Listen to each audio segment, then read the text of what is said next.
ज्यादा सीट लड़े थे, 40 के ऊपर लड़े थे, आपके पास से 16 लड़े। होता है, जनता का फैसला है, हम उसको कबूल करते हैं, हमको शिकायत तो नहीं कर रहे हैं। आपको सब सुनना चाहते हैं, बस वोट नहीं देना चाहते हैं। आपने कहा यही है ना कि आपसे आप अपने आप को कई बार लैला कहते हैं पॉलिटिक्स में कि सब आपके इर्द गिर्द घूमते हैं, और जनता ही सनम बेवफा हो गई आपके साथ। नहीं मत देखिए, ये जो इश्क है ना, इश्क में बेवफाई बहुत बड़ी चीज होती है, वरना इश्क नहीं होगा वो तो ट्रांजैक्शनल रिलेशनशिप होगा। दाढ़ी तो आपकी पहले से है, अब इसमें आप क्या बढ़ाएंगे? नहीं, तो नरेंद्र मोदी को भी दाढ़ी है, आप पूछेंगे उनसे, आप नहीं पूछ पाएंगे दाढ़ी पे।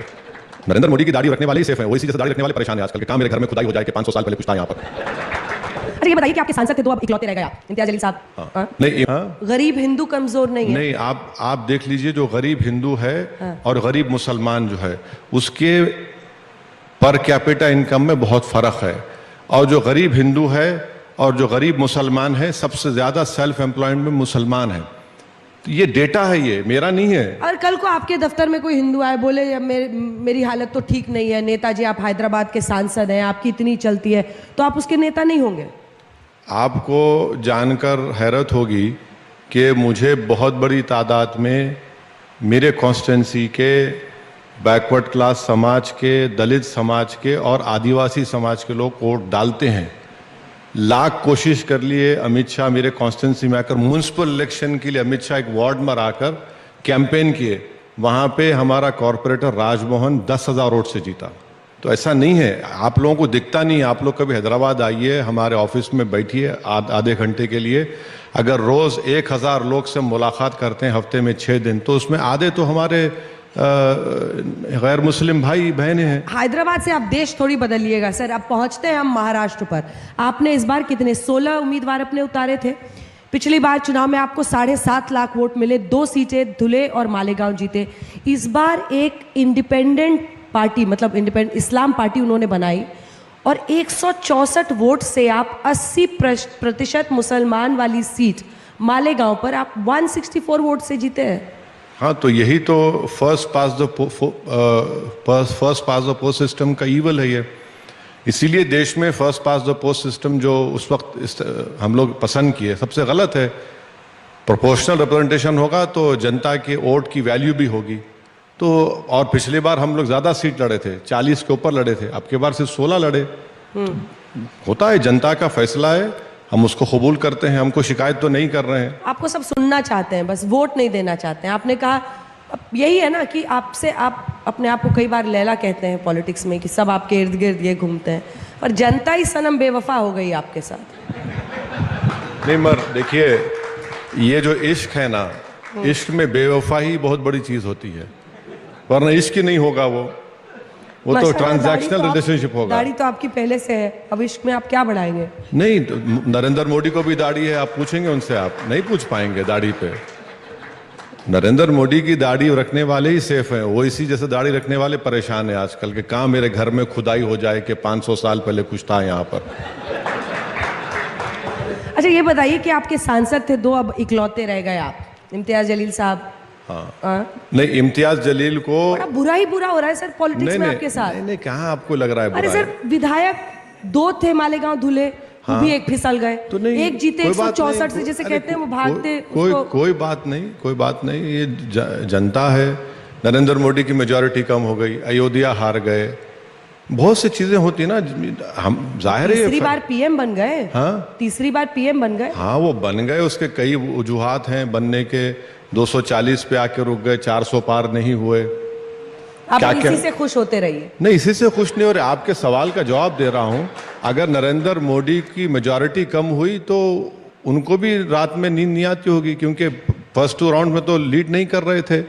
अयोध्या की सीट हार गए, और कहाँ कहाँ उन्होंने महाराष्ट्र में कई सीट हार गए, तो हारे हैं ना। अब आते हैं दिल्ली में। अभी चुनाव की बाकी पार्टियों ने घोषणा की नहीं। ऐसा लगता है कि आपकी जो क्राइटेरिया और क्रेडिबिलिटी है सर उम्मीदवार चुनने की, वो ये है कि इसका नाम क्या, मतलब मैं आपके हर उम्मीदवार के लिए नहीं कह रही हूँ, कि क्या किसी दंगे में इसका नाम है, क्या किसी क्रिमिनल केस में नाम है। ताहिर हुसैन। क्यों? 2020 के दिल्ली दंगों में नहीं, आप जज नहीं है, आप कोर्ट नहीं है। जब तक कोर्ट फैसला नहीं करेगी, देखिए, ट्रायल बाय मीडिया से कई मर्तबा आप लोगों ने कई लोगों की ज़िंदगी को ख़राब किया, और बाद में जब कोर्ट का जजमेंट आया, मीडिया बाय ट्रायल उन चैनलों ने कभी जिक्र भी नहीं किया। आज भी मैं कह रहा हूं कि कोर्ट में मामला है, कोर्ट तय करेगा। अब रहा सवाल क्यों दिए, क्योंकि कानून इजाज़त देता है। अब आप ये सवाल नहीं पूछ सकते प्रज्ञा ठाकुर से, भारत की पार्लियामेंट में ऐसे 40% या 45% एमपीज हैं जिन पर ग्रीवियस चार्जेस हैं, उनके बारे में कोई नहीं पूछेगा। ग्रीवियस चार्जेस हैं किडनैपिंग से लेकर रेप तक, और जीत जाते हैं। साध्वी प्रज्ञा ठाकुर पर मैंने खुद पीएम से सवाल नहीं। पूछा था, आंख में आंख डाल के पूछा था। अब आपसे आंख में आंख डाल के पूछ रही हूं कि जिस ताहिर हुसैन को दिल्ली 2020 के दंगों में दिल्ली की एक अदालत ने अभी मामला कोर्ट में चल रहा है, अदालत ने कुछ नहीं, एन एक्टिव राइटर कहा, नहीं छोड़ दीजिए वो। आईबी अधिकारी अंकित शर्मा की हत्या का जिन पर आरोप है, मगर आपने नरेंद्र मोदी की, आपको ऐसा क्या नायाब हीरा दिख रहा है सर, ये समझाइए ना। नहीं, मेरे को एक बात अच्छी दिखी कि आपने नरेंद्र मोदी की आंख में आंख डाल दिया। हाँ बिल्कुल, और आप सलामत हैं, बहुत बहुत शुक्रिया।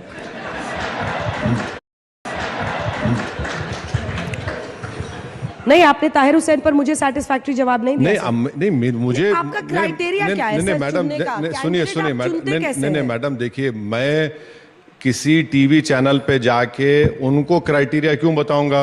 मेरे पार्टी ने, सुनिए, मेरे पार्टी का फैसला है, हमको लगा कि ताहिर हुसैन को टिकट देना चाहिए। कोर्ट ने उनको अभी तक क्या बोलते हैं, कन्विक्ट नहीं किया, और मुझे यकीन है कोर्ट इंसाफ करेगी, कोर्ट जरूर इंसाफ करेगा। जब इंसाफ हो जाएगा आप मुझे बुला लीजिए उस दिन।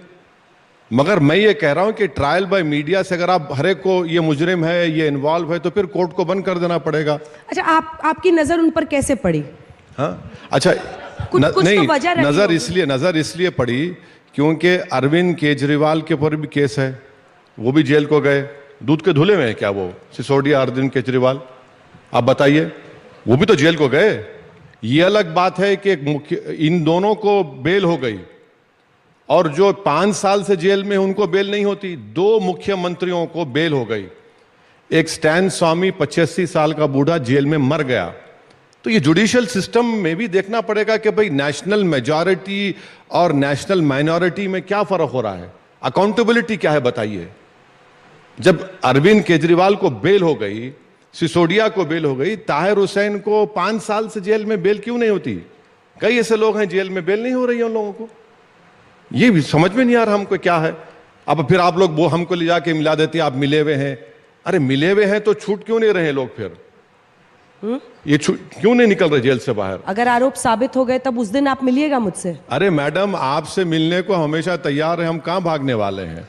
हम तो हर आदमी से मिलते हैं, कौन नहीं मिलेगा? शर्मा आईबी अधिकारी थे, उनकी हत्या हुई। नहीं, देखिए, उनकी हत्या नहीं, उनकी हत्या कंडेमनेबल है, बिल्कुल कंडेमनेबल है। क्या करें आपके कंडेमनेशन का? नहीं, क्या करें बोल, आप तो आरोपी को टिकट दे रहे हैं। आरोपी है ना, देखिए संविधान से, लॉ से देश चलेगा, उसके बगैर चल आप बोल देंगे? आप तो तय नहीं करेंगे ना, कोर्ट तय करेगा एविडेंस की बुनियाद पर, बियॉन्ड रीजनेबल डाउट प्रूफ करना पड़ेगा। देखिए, बांग्लादेश में हिंदुओं पर हो रहे अत्याचार के मुद्दे पर ओवैसी साहब क्या बोलना चाहेंगे? अरे पार्लियामेंट में बोले, आप खुश नहीं हुए?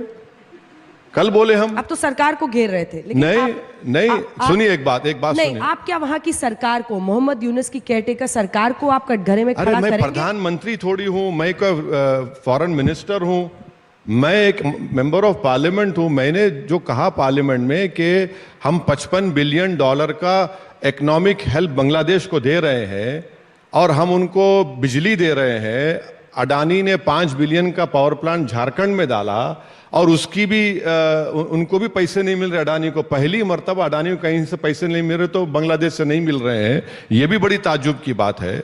अब वहां पर जो माइनॉरिटी पर जुल्म हो रहा है, हम तो बोले हैं, मैं तो पहले ही बोला हूं, मगर सवाल ये पैदा होता है कि यहां पर शेख हसीना क्यों बैठी हुई है? क्या दिक्कत है बैठने में? अरे यहां पर बैठकर आप जो है इस तरह के स्टेटमेंट्स दे रहे हैं, क्यों दे रहे हैं? अच्छा, मुझे समझ में नहीं आया कि क्या मोदी सरकार उन स्टेटमेंट्स को वेट कर रही है, नहीं कर रही है।